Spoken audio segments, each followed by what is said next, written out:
PDF देखनी है तो टेलीग्राम चैनल ज्वाइन करें, लिंक डिस्क्रिप्शन में है। अगर आपको थर्ड सेमेस्टर के किसी भी सब्जेक्ट की क्लास या पीडीएफ चाहिए तो कमेंट कर देना और चैनल को सब्सक्राइब कर लेना। Agriculture technology 50 MCQ question 151। पौधों के लिए आवश्यक पोषक तत्व कितने प्रकार के होते हैं? A 10, B 12, C 16, D 20। उत्तर सी 16। 152। मुख्य मैक्रोन्यूट्रिएंट्स कौन कौन से होते हैं? A nitrogen, phosphorus, potash. B लोहा, जस्ता, तांबा। C calcium, magnesium, sulphur. D दोनों अ और सी। उत्तर डी दोनों अ और सी।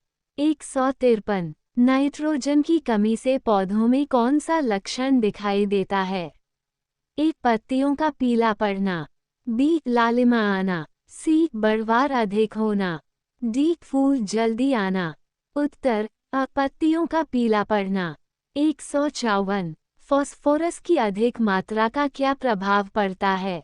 ए पौधों की जड़ें कमजोर हो जाती हैं। बी नाइट्रोजन की उपलब्धता कम हो जाती है।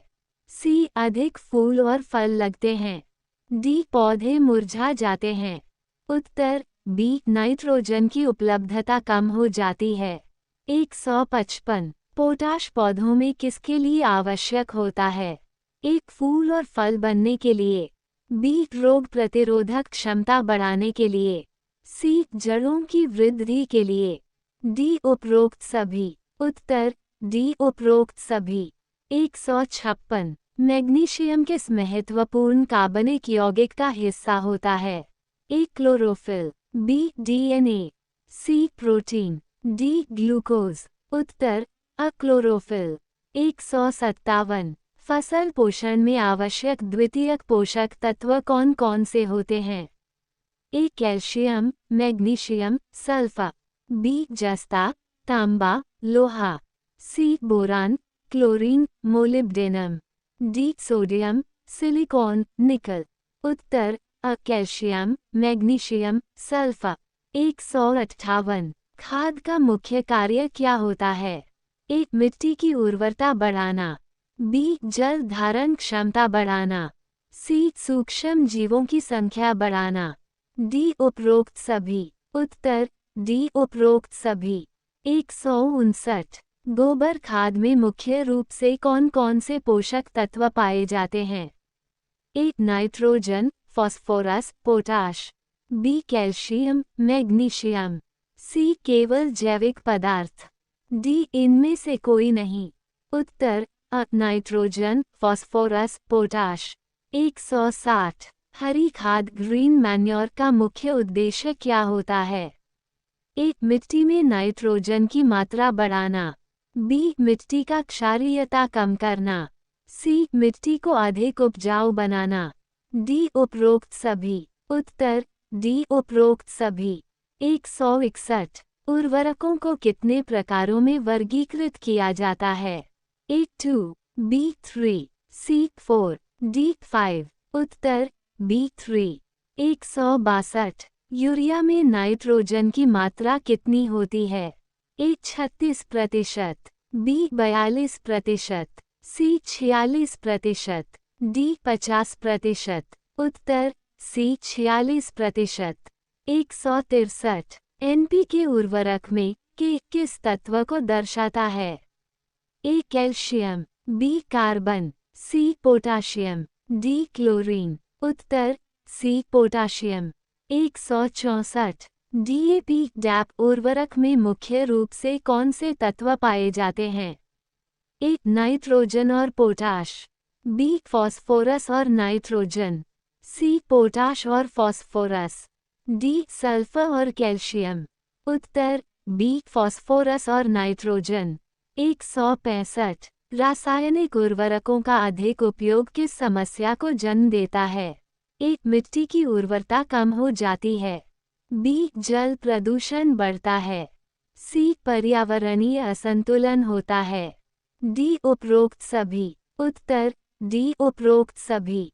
166। बायोफर्टिलाइजर किसे कहा जाता है? ए. जैविक पदार्थों से बना खाद।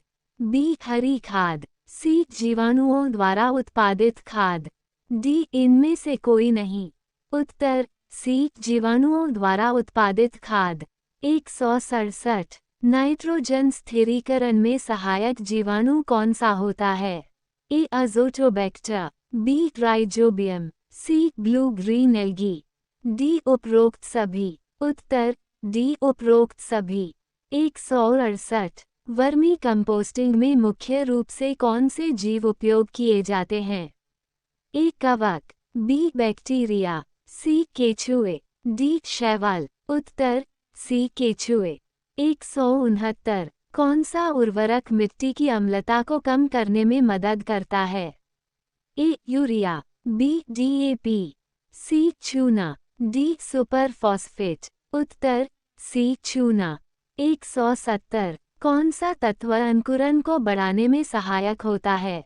ए. बोरान। बी. सल्फर। सी. तांबा। डी. क्लोरीन। उत्तर अ. बोरान। 171। किस खाद को किसानों का सोना कहा जाता है? A. Urea. B. Vermi compost. C. DAP. D. Super phosphate. उत्तर बी. Vermi compost. 172। फसल पोषण में सल्फर की मुख्य भूमिका क्या होती है? ए. जड़ों की वृद्धि में मदद। बी. प्रोटीन संश्लेषण में सहायक। सी. प्रकाश संश्लेषण को बढ़ावा देना। डी. इनमें से सभी। उत्तर डी. इनमें से सभी। 173। नाइट्रोजन स्थिरीकरण करने वाले जीवाणुओं का उदाहरण क्या है? A. Azotobacter. B. Rhizobium. C. Blue green algae. D. सभी। उत्तर डी. सभी। 174। हरी खाद बनाने के लिए किस फसल का उपयोग किया जाता है? ए. मूंग। बी. घांचा। सी. बरसीम। डी. सभी। उत्तर डी. सभी। 175। गोबर की खाद कितने दिनों में पूरी तरह तैयार हो जाती है? ए. 15-20 दिन। बी. 30-45 दिन। सी. 3-4 महीने। डी. 6-12 महीने। उत्तर सी. 3-4 महीने। 176। फॉस्फोरस की कमी से पौधों में कौन सा लक्षण दिखाई देता है? ए. पत्तियां पीली हो जाती हैं। बी. पत्तियां बैंगनी रंग की हो जाती हैं। सी. तने मजबूत हो जाते हैं। डी. फूलों की संख्या बढ़ जाती है। उत्तर बी. पत्तियां बैंगनी रंग की हो जाती हैं। 177। नाइट्रोजन का सबसे अच्छा जैविक स्रोत क्या है? ए. Vermi compost. बी. हरी खाद। सी. गोबर की खाद। डी. सभी। उत्तर डी. सभी। 178। नीम लेपित यूरिया का क्या लाभ है? ए. यूरिया की धीमी गति से रिलीज होती है। बी. मिट्टी की उर्वरता बढ़ती है। सी. नाइट्रोजन की हानि कम होती है। डी. उपरोक्त सभी। उत्तर डी. उपरोक्त सभी। 179। जिंक की कमी से कौन सा रोग होता है? A. Chlorosis. B. White bud. C. Blight. D. Red rust. उत्तर B. White bud. 180। Vermi compost का फ कितना होता है? ए. 4.5-5.5। बी. 5.5-6.5। सी. 6.5-7.5। डी. 8.0-9.0। उत्तर सी. 6.5-7.5। 181। बायोफर्टिलाइजर का मुख्य उद्देश्य क्या है? ए. मिट्टी में जैविक कार्बन बढ़ाना। बी. मिट्टी की संरचना सुधारना। सी. उर्वरकों की आवश्यकता को कम करना। डी. उपरोक्त सभी। उत्तर डी. उपरोक्त सभी। 182। खाद और उर्वरक में क्या अंतर है? ए. खाद प्राकृतिक होती है, उर्वरक रासायनिक होता है। बी. खाद में पोषक तत्व कम होते हैं, उर्वरक में अधिक। सी. खाद मिट्टी की संरचना सुधारती है, उर्वरक केवल पोषण देता है। डी. उपरोक्त सभी। उत्तर डी उपरोक्त सभी। 183। डीएपी में नाइट्रोजन और फास्फोरस का अनुपात क्या होता है? ए शाम के 6:46। बी रात के 8:40। सी दोपहर के 3:35। डी 10:50। उत्तर अ शाम के 6:46। 184। सबसे अधिक पोटाश किस खाद में पाया जाता है? A urea, B DAP, C muriate of potash, D super phosphate. उत्तर सी म्यूरेट ऑफ पोटाश। 185। मिट्टी की उर्वरता बढ़ाने के लिए कौन सी खाद सबसे अधिक प्रभावी होती है? ए गोबर की खाद, बी वर्मी कंपोस्ट, सी हरी खाद, डी सभी। उत्तर डी सभी। 186। रासायनिक उर्वरकों का लगातार उपयोग करने से क्या समस्या हो सकती है?